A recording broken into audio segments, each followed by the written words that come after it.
भी मुआशरे की अगर ओवरऑल सेहत की बात की जाती है ना, तो डॉक्टर्स का किरदार एक मसीहा की तरह होता है। और हमने वो देखा भी, उनका सारा किरदार जब कोरोना ने हमारे सर पर एक मसला एक बनकर जब हमारे सर पर वो आया था, और इस हर मुआशरे में तस्लीम भी उन्हें किया जाता है। और आज पाकिस्तान समेत दुनिया भर में डॉक्टर्स का, ख़ास तौर पर यंग डॉक्टर्स का आलमी दिन मनाया जा रहा है। और एक वक्त था कि पाकिस्तान में बच्चे की पैदाइश के साथ ही ना ये मनसूबाबंदी शुरू की जाती थी कि उसे डॉक्टर ही बनना है बड़े होके।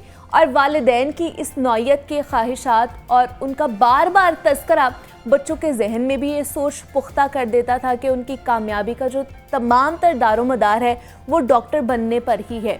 और वक्त के साथ साथ वालिदैन का ये ख्वाब बच्चों का ख्वाब भी बन जाता था।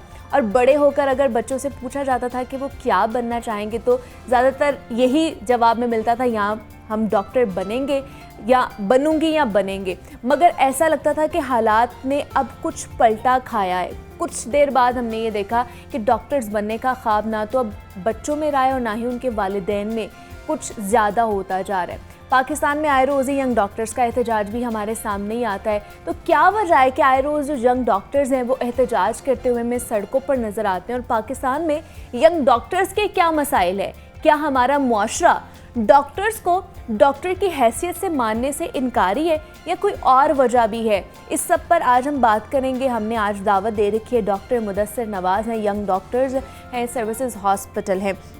डॉक्टर मुदस्सिर, आपको वेलकम कहती हूँ जागो लाहौर में। कैसे हैं आप? अल्हम्दुलिल्लाह, अल्लाह का शुक्र। आप कैसे हैं? मैं भी बिल्कुल ठीक ठाक। डॉक्टर मुदस्सिर, आज यंग डॉक्टर्स का आलमी दिन मनाया जा रहा है, तो सबसे पहले हमें ये बताइए कि आज के दिन को मनाने का मकसद क्या था? क्यों आज के दिन को मुख्तस किया गया है?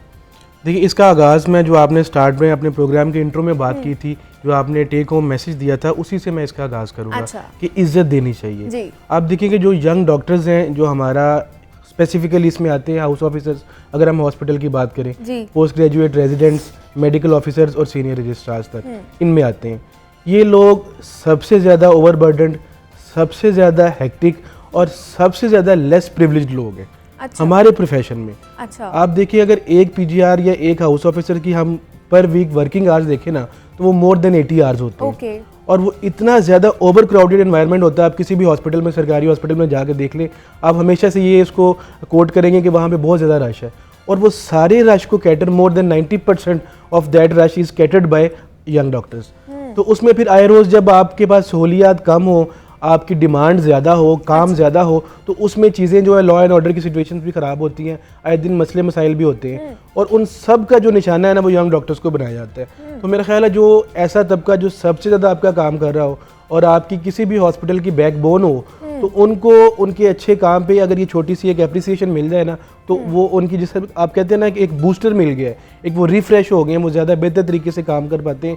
इन छोटी छोटी जो है ना वो एप्रिसिएशन से आपका काम करने का अंदाज़, आपके काम करने की लगन जो है ना वो और बढ़ जाती है। तो मैं समझता हूँ ये एक बड़ा अच्छा इनिशिएटिव है जिसको भरपूर अंदाज से मनाना चाहिए। लेकिन अगर मैं ओवरऑल डॉक्टर मुदस्सिर डॉक्टर्स की बात करूँ, तो मुझे बताइए, पाकिस्तान में क्या सारे डॉक्टर्स को उस तरह की सहूलियात मुहैया नहीं की जाती हैं जो इंटरनेशनली अगर देखा जाए तो डॉक्टर्स को मिलती हैं?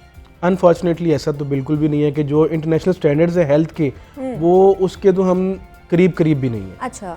उसकी वजह शायद ये है कि हमने अभी तक, आप देखें अगर लाहौर में अगर हमने कोई मेजर टर्शरी केयर हॉस्पिटल देखा है, तो वो लास्ट टाइम जो बना था वो जिना हॉस्पिटल है, और दैट वाज इन 1990।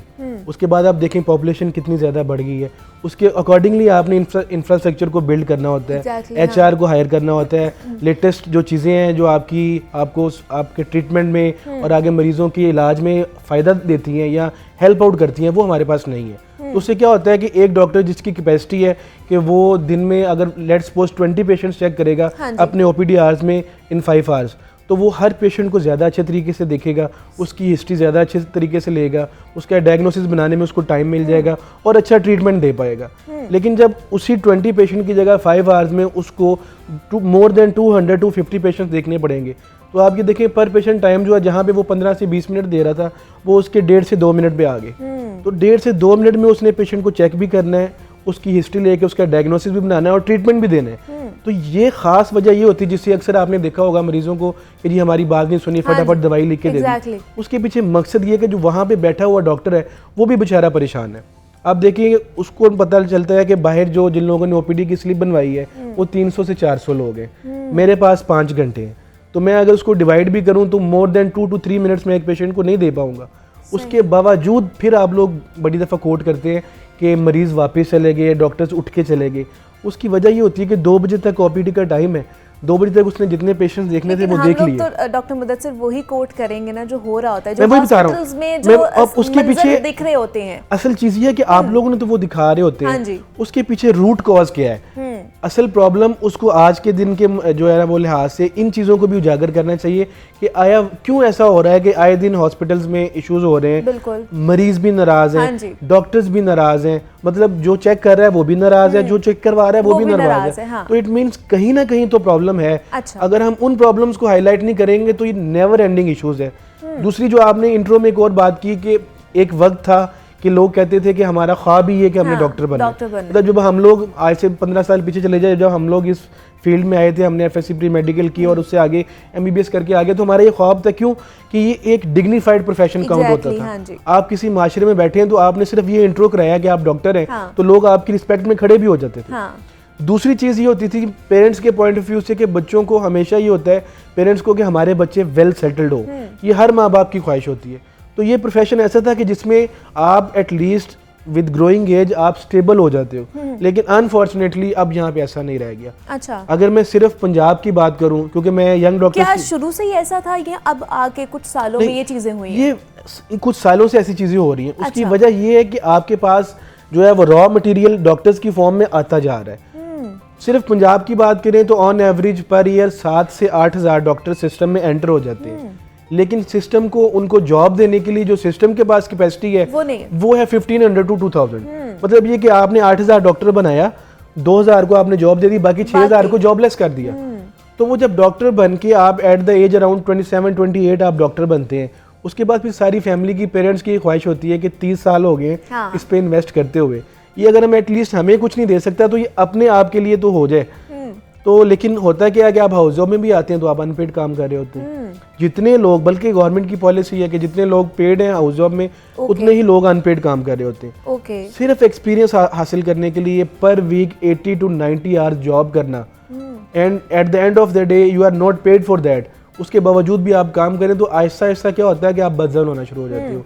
जब कोई भी फील्ड हो, जब आप मेहनत करें आपको उसका उतना रिवार्ड नहीं मिलेगा ना, तो मैं ये ह्यूमन नेचर है कि आप कभी भी अपना 100% एफिशिएंसी नहीं दे सकते।